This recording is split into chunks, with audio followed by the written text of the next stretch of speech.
Learn with Gurukul में एक बार फिर से आपका स्वागत है। जैसा कि आप लोग ब्लैक बोर्ड पर देख रहे हैं कि आज हम लोग कक्षा 9 के गणित प्रश्नावली 1.1 के प्रश्न संख्या 4 को लेकर के प्रस्तुत हुए हैं। प्रश्न में पूछा गया है कि दिए गए कथन सत्य हैं या असत्य हैं। कारण के साथ अपने उत्तर दीजिए। ये जो कथन दिया गया है, इस तरह से 3 कथन इसमें दिए गए हैं। सबसे पहला नंबर का कथन है, प्रत्येक प्राकृत संख्या एक पूर्ण संख्या होती है। ये कथन सत्य है कि असत्य है, साथ में हमें कारण भी देने हैं। इस चीज को चेक करने के लिए आपको प्राकृत संख्या और पूर्ण संख्या के संग्रह को मालूम होना चाहिए कि प्राकृत संख्या और पूर्ण संख्या होता क्या है। तो सबसे पहले हम लोग देखते हैं कि प्राकृतिक संख्या का संग्रह क्या होता है। प्राकृत संख्याओं का संग्रह। प्राकृत संख्या वो होती है जो गिनने में प्रयोग की जाती है। जैसे कोई भी संख्या, हम लोग कोई भी वस्तु है उसको जब हम लोग गिनना शुरू करते हैं तो 1 से शुरू करते हैं गिनना। तो जाहिर सी बात है कि हम लोग 1, 2, 3, 4 ऐसे लिखते जाए तो ये जो संख्याओं का समुच्चय मिल रहा है, संख्याओं का संग्रह मिल रहा है, वो प्राकृतिक संख्या है। उसी तरीके से पूर्ण संख्या का संग्रह हम लोग देख लेते हैं। पूर्ण संख्याओं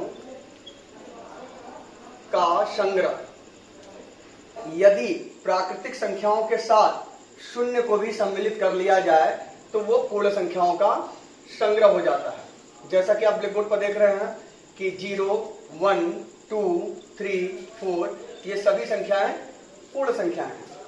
अब आप एक बात स्पष्टीकरण कर सकते हैं कि यहां से पूरी संख्याओं का संग्रह और यहां से पूरी संख्याओं का संग्रह आप यदि देख रहे हैं तो सभी प्राकृतिक संख्याएं पूर्ण संख्याओं में सम्मिलित हैं। इसका मतलब यह हुआ कि जितने भी प्राकृतिक संख्याएं होती हैं सभी पूर्ण संख्याएं होती हैं, अर्थात यह कथन क्या है, सत्य है। तो सबसे पहले आप लिख लेंगे उत्तर में कि यह कथन सत्य है। इस प्रकार इसका कारण स्पष्ट कर देंगे। कारण क्या है कि यह प्राकृतिक संख्याओं का संग्रह 1, 2, 3, 4 इस तरह से आगे बढ़ता जाएगा। पूर्ण संख्याओं का संग्रह 0, 1, 2, 3, 4 इस तरह से आगे बढ़ता जाएगा। आप देख रहे हैं कि सभी प्राकृतिक संख्याएं जितनी भी हैं वो पूर्ण संख्याओं में सम्मिलित हैं। इसका मतलब यह हुआ कि दिया गया कथन सत्य है। दिया गया कथन सत्य है कि सभी प्राकृत संख्याएं पूर्ण संख्याएं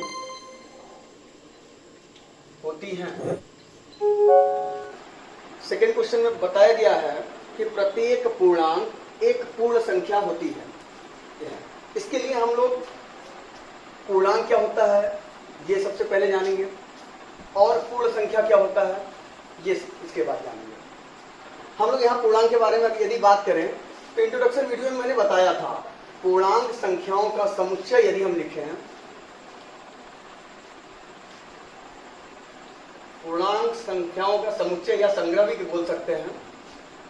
पूर्णांक संख्याओं को संग्रह करें तो मध्य में 0 होता है और बाईं तरफ ऋण संख्याओं का समुच्चय होता है।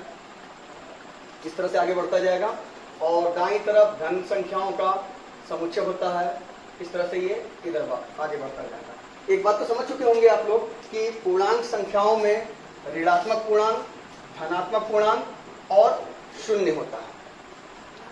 पूर्ण संख्याओं का संग्रह हम लोग देख रहे हैं।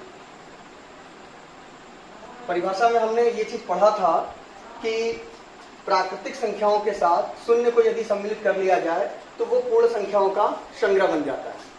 प्राकृतिक संख्या 1 से स्टार्ट होता है, 1, 2, 3, 4 ये आगे इस तरह से बढ़ता जाएगा और इसमें हम लोगों ने शून्य को सम्मिलित कर दिया। तो प्राकृतिक संख्याओं के साथ शून्य को सम्मिलित कर लिया जाए तो ये पूर्ण संख्याओं का संग्रह बन जाता है। आप दोनों संग्रह को ध्यान से यदि देखें तो 0 से ये आगे बढ़ती हुई ये संख्याएं यहां से यहां तक सब संख्याएं मिलती जाती हैं। लेकिन ये जो ऋण पूर्णांक है अर्थात ऋणात्मक संख्याएं जो हैं वो पूर्ण संख्याओं में सम्मिलित नहीं है। इसलिए सभी पूर्णांक पूर्ण संख्या नहीं हो सकती, अर्थात दिया गया ये जो कथन है ये असत्य है। दिया गया कथन असत्य है। क्यों असत्य है?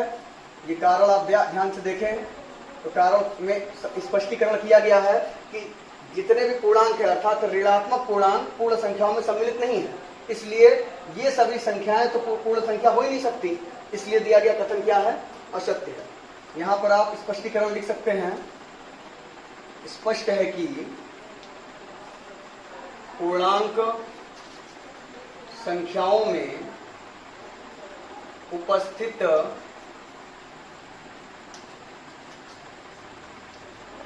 ऋण पूर्णांक पूर्ण संख्याओं में सम्मिलित नहीं है, सम्मिलित नहीं है। अतः दिया गया कथन असत्य है कि प्रत्येक पूर्णांक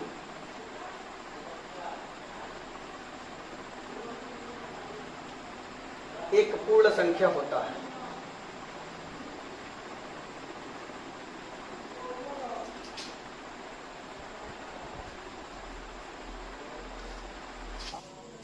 प्रश्न संख्या 2 के बाद प्रश्न संख्या 3 की तरफ हम लोग बढ़ रहे हैं। तो ये सेंटेंस दिया गया है, प्रत्येक परिमेय संख्या एक पूर्ण संख्या होता है। इंट्रोडक्शन वीडियो में मैंने बताया था कि परिमेय संख्या क्या है। परिमेय संख्या की परिभाषा को यदि देखा जाए तो वे सभी संख्याएं परिमेय संख्या होती हैं जिसको P बटा Q के रूप में लिखा जा सकता है। जहां Q 0 के बराबर न हो, परिमेय संख्याएं कहलाती हैं। पूर्ण संख्या को मैंने अभी प्रश्न संख्या 1 में, प्रश्न संख्या 2 में समझाया है कि पूर्ण संख्या ऐसी संख्याएं होती हैं जो प्राकृतिक संख्याओं के साथ शून्य से मिलकर बनी होती हैं।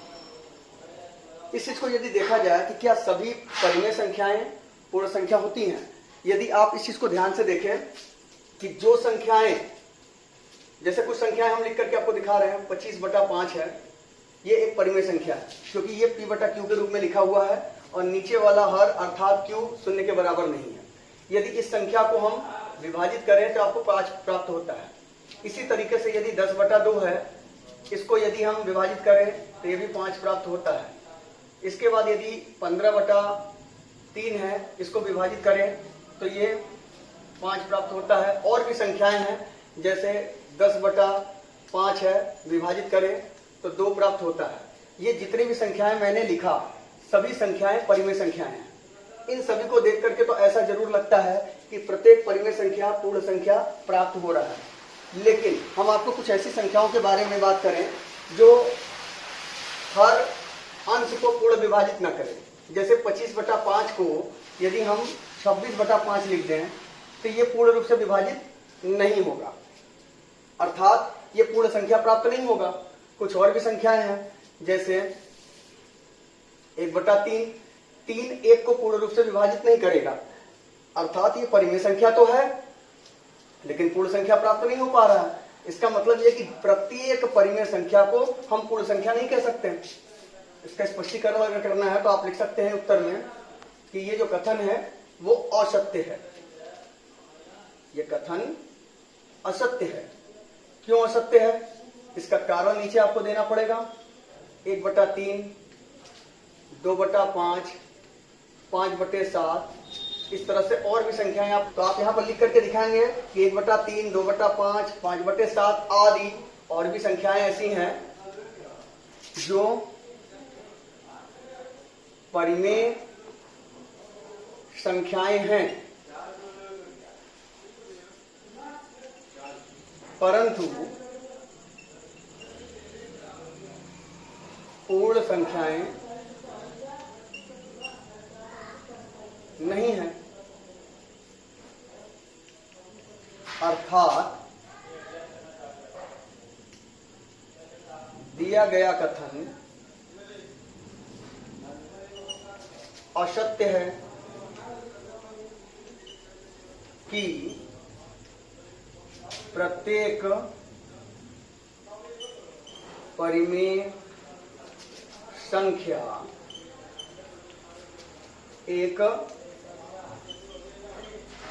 पूर्ण संख्या है। आप अच्छे से समझ चुके होंगे कि जितने भी परिमेय संख्याएं हैं उनका पूर्ण संख्या होना जरूरी नहीं है, क्योंकि यहाँ पर ये जो शब्द लिखा हुआ प्रत्येक, प्रत्येक का मतलब पूरी परिमेय संख्याएं पूर्ण संख्याएं होती है, ऐसा नहीं है। क्योंकि जो संख्याएं पूर्ण रूप से विभाजित होती हैं वो तो पूर्ण संख्या प्राप्त होती हैं, लेकिन जो संख्याएं पूर्ण रूप से विभाजित नहीं होती हैं वो संख्याएं पूर्ण संख्याएं नहीं होती हैं। इसलिए यह कथन क्या है? असत्य है। अब जल्द ही हम लोग प्रश्नावली 1.2 की तरफ बढ़ेंगे और प्रश्नावली 1.2 के इंट्रोडक्शन वीडियो को देखने के बाद प्रश्नावली 1.2 जब हम करेंगे तो बहुत अच्छे से आपको समझ में आएगा। के लिए यदि मैं थोड़ा सा भी हेल्प कर पा रहा हूं तो बिल्कुल आप इस चैनल को लाइक कीजिए, सब्सक्राइब कीजिए। बस मुझे आपके सहयोग की जरूरत है। धन्यवाद।